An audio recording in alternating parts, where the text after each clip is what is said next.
नमस्कार, आप सभी का स्वागत है यूथ अध्ययन के चैनल पे। साथियों, एक बार फिर से मैं आप सभी के बीच एसपीटेट जून 2026 के लिए जीके का पार्ट 10 लेके आ चुका हूँ।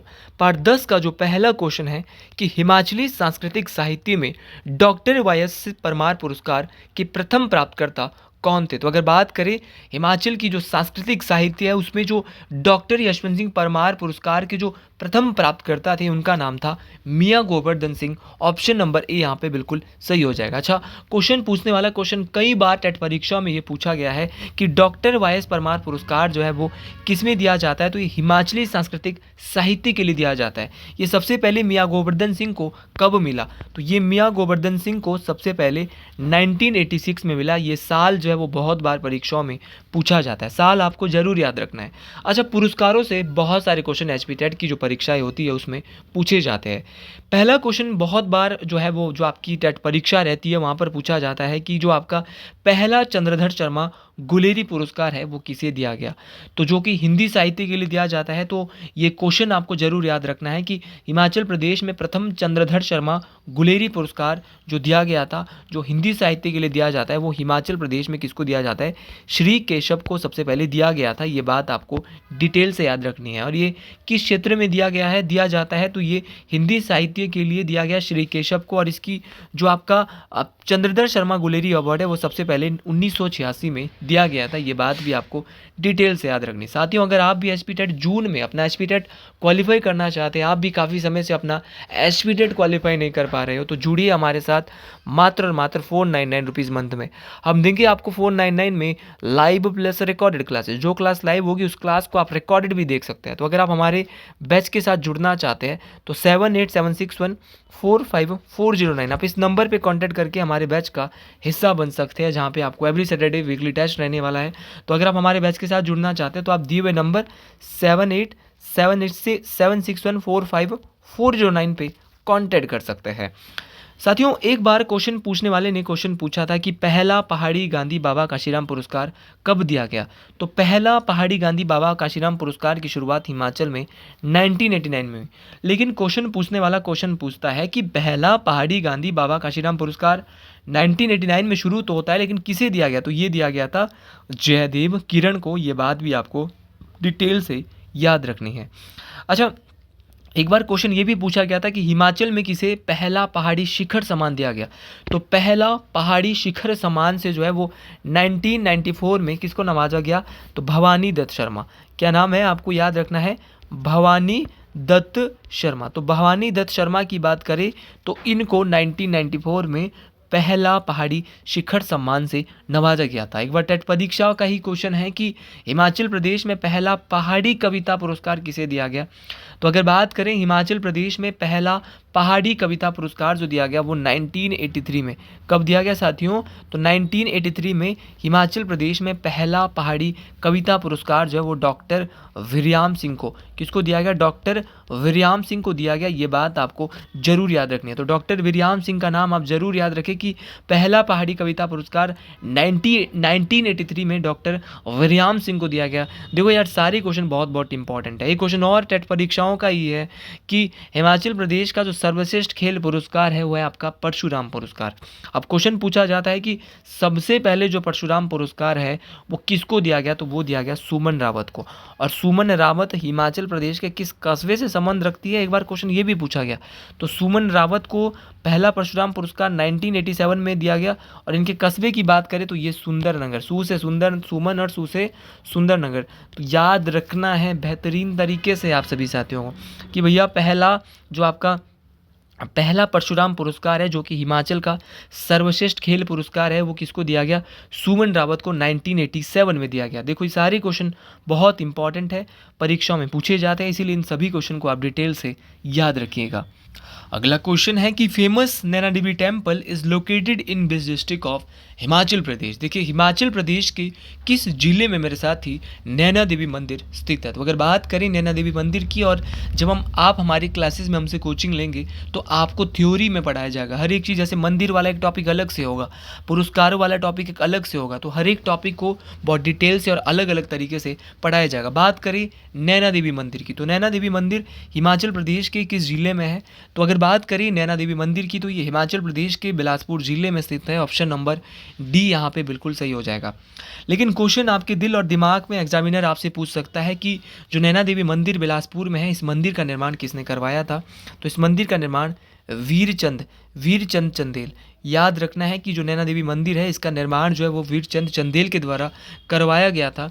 और ऐसा माना जाता है कि जो नैना देवी मंदिर है ना, यहाँ पर जो माता सती है, हमारी जो माँ पार्वती है, इनके क्या है, नयन गिरे थे, इसीलिए इसका नाम नैना देवी मंदिर है। अच्छा, आप बोलेंगे कि बिलासपुर में कौन कौन से मंदिर है? तो बिलासपुर में आपका देवभाटी मंदिर है आपका, जिसका निर्माण राजा दीपचंद ने करवाया था। आपका एक मुरली मनोहर मंदिर, तो मुरली मनोहर मंदिर देखो, एक तो हमीरपुर में मुरली मनोहर मंदिर है, और एक आपका कहाँ पर है मुरली मनोहर, आपका बिलासपुर में भी है। एक गोपाल जी मंदिर है, गोपाल जी मंदिर भी है यहाँ पे, कहाँ पे आपका? तो गोपाल जी मंदिर भी बिलासपुर में है। तो गोपाल जी मंदिर और आपके दूसरा जो आपका मंदिर है वो कौन सा है मेरे साथी? आपका बिलासपुर में जो मंदिर है। तो दोनों के दोनों आपके जो मंदिर मैंने आपको बताया, ये भी आपको इम्पॉर्टेंट तरीके से याद रखना है। इसके अलावा हमारे बात करें, सोलन जिला ऑप्शन में दिया है, सोलन में कौन कौन से मंदिर है? तो सोलन का जो सबसे फेमस मंदिर है वो आपका शूलिनी माता का मंदिर है। आपको याद रखना है शूलिनी माता का मंदिर कहाँ पर है? तो शूलिनी माता जी का मंदिर आपका सोलन में है। इसके अलावा साथ ही आपका शूलिनी माता जी का मंदिर तो सोलन में है, लेकिन क्वेश्चन पूछने वाला क्वेश्चन आपसे क्या पूछेगा? क्वेश्चन पूछेगा कि सोलन शहर का नाम किस मंदिर के नाम पर या किसके नाम पर पड़ा है? तो शूलिनी माता के नाम पर ही सोलन का नाम भी पड़ा है। चलो जी, ये बात तो बिल्कुल समझ गए। फिर पूछा जाता है कि जटोली मंदिर, कि हिमाचल प्रदेश का सबसे ऊंचा मंदिर कौन सा है? तो ऊंचे की बात करें तो वो आपका जटोली मंदिर सबसे ऊंचा है। और ये भी कहाँ पड़ता है? ये भी आपके सोलन में पड़ता है। देखो, ऑप्शन में सोलन के अलावा सिरमौर दे रखा है। क्या सिरमौर में कोई मंदिर है? जी हाँ, सिरमौर में बहुत सारे मंदिर हैं। सिरमौर में रेणुका माता का मंदिर है, आप सभी लोग जानते हैं। रेणुका माता की झील भी है, रेणुका मंदिर भी है।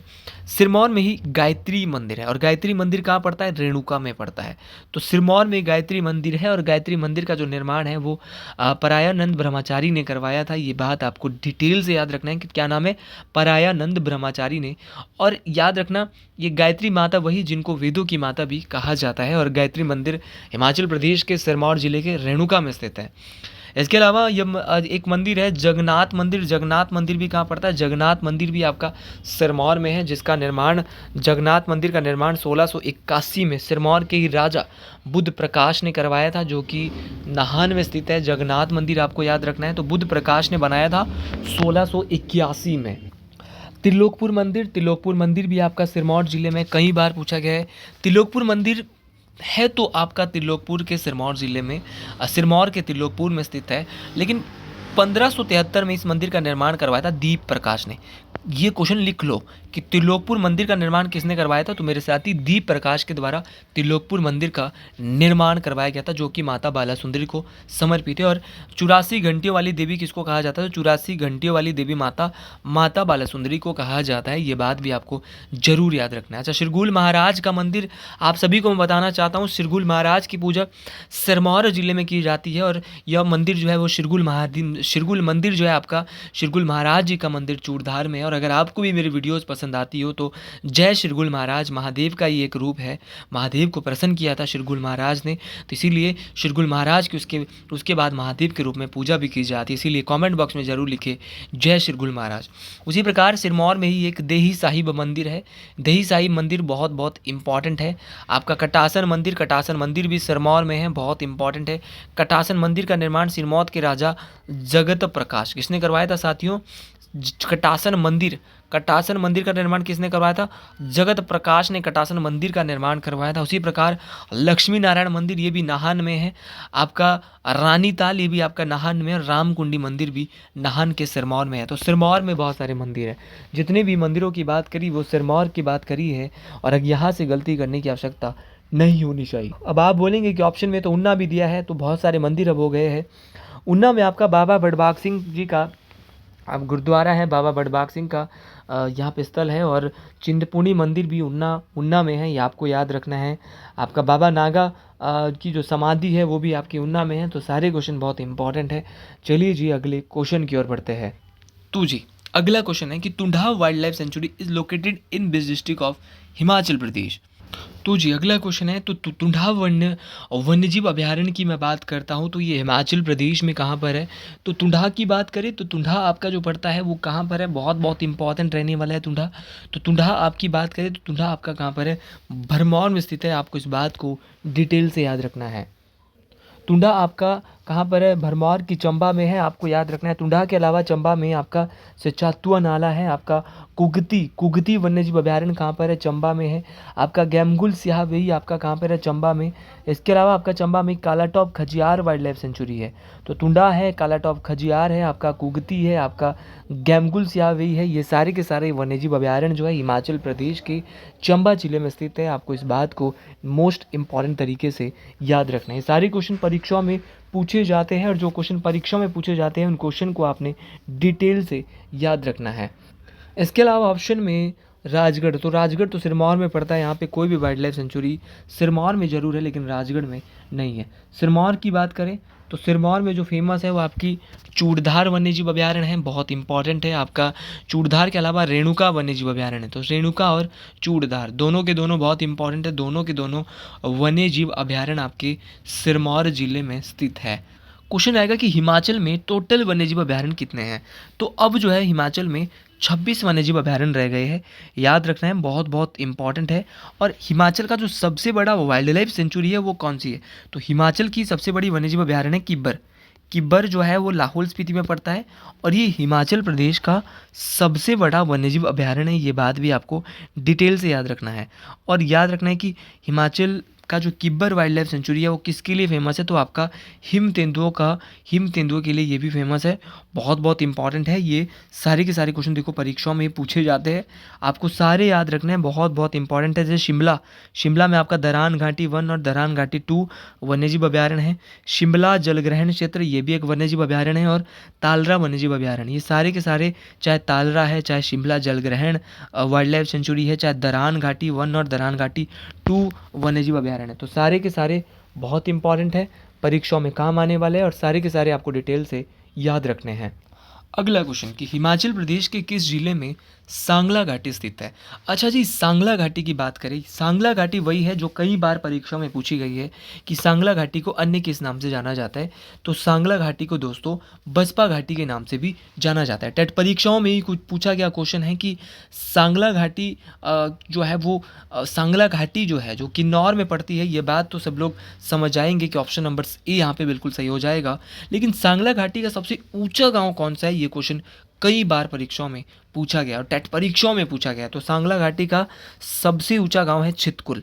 और ऐसे ही क्वेश्चन आपको पढ़ के जाना है। अगर आप मेरी ये सीरीज़ देख के जा रहे हो ना तो आपके यहाँ पे कम से कम 60 से 70 नंबर जीके में पक्के होने वाले हैं। आप डेफिनेटली पुराने जो बच्चे जिन्होंने प्रीवियस मेरे इस बैच से एचपी टेट क्वालिफाई किए थे, इस सीरीज़ से, फ्री सीरीज़ से कई हज़ारों बच्चे एचपी टेट क्वालिफाई कर चुके हैं। तो आपके जितने भी फ्रेंड्स जो बीएड में अभी एचपी टेट की तैयारी कर रहे हैं उन सभी एक एक बच्चों तक इसको शेयर कीजिए। साइकोलॉजी की बहुत जल्दी थ्योरेटिकल सीरीज़ में आपके बीच चलाने वाला हूँ। तो ज़्यादा से ज़्यादा भाइयों तक, बहनों तक इस सीरीज़ को शेयर करें ताकि हर एक बच्चा बहुत अच्छे से और चाव के साथ इस सीरीज़ को पढ़ सके। भाई सांगला घाटी का जो सबसे ऊंचा गांव है वो आपका छितकुल है। और बात करें आपका कामरू और सांगला, ये भी किस घाटी के गांव है? तो वो भी आपके सांगला घाटी के ही गांव हैं। और याद रखना सांगला घाटी को बसपा घाटी के नाम से भी जाना जाता है। और बात करें आपकी सांगला घाटी की या बसपा घाटी की, तो बसपा घाटी इसको क्यों कहा जाता है? क्योंकि वहाँ पे बसपा नदी बहती है और बसपा किसकी सहायक है? सतलुज की सहायक है। ये बात भी आपको डिटेल से याद रखनी है। अच्छा, किन्नौर में कौन कौन सी घाटी है? भाई किन्नौर में आपकी रिब्बा घाटी है। बहुत बार पूछी गई है कि रिब्बा घाटी कहाँ पर है किन्नौर में। क्यों फेमस है रिब्बा घाटी? तो रिब्बा घाटी आपके अंगूरों के लिए फेमस है। तो वैली ऑफ ग्रेप्स, तो वो है आपकी रिब्बा घाटी। तो अंगूरों की घाटी किसको कहते हैं? तो रिब्बा घाटी को अंगूरों की घाटी कहा जाता है। ये बात आपको बेहतरीन तरीके से याद रखनी है। और दूसरी आपको ये बात भी बेहतरीन तरीके से या बेहतर तरीके से याद रखनी है कि वो कौन सी घाटी है हिमाचल प्रदेश की, वो कौन सी घाटी। अच्छा, हांगरोंग घाटी कहाँ पर है? तो हांगरोंग घाटी भी आपकी किन्नौर में पड़ती है। लेकिन एक क्वेश्चन और आता है पेपर में, और वो कौन सा क्वेश्चन है जो और आता है भाई? मतलब आपको पता होना चाहिए कि और जो क्वेश्चन आता है वो कौन सा आता है।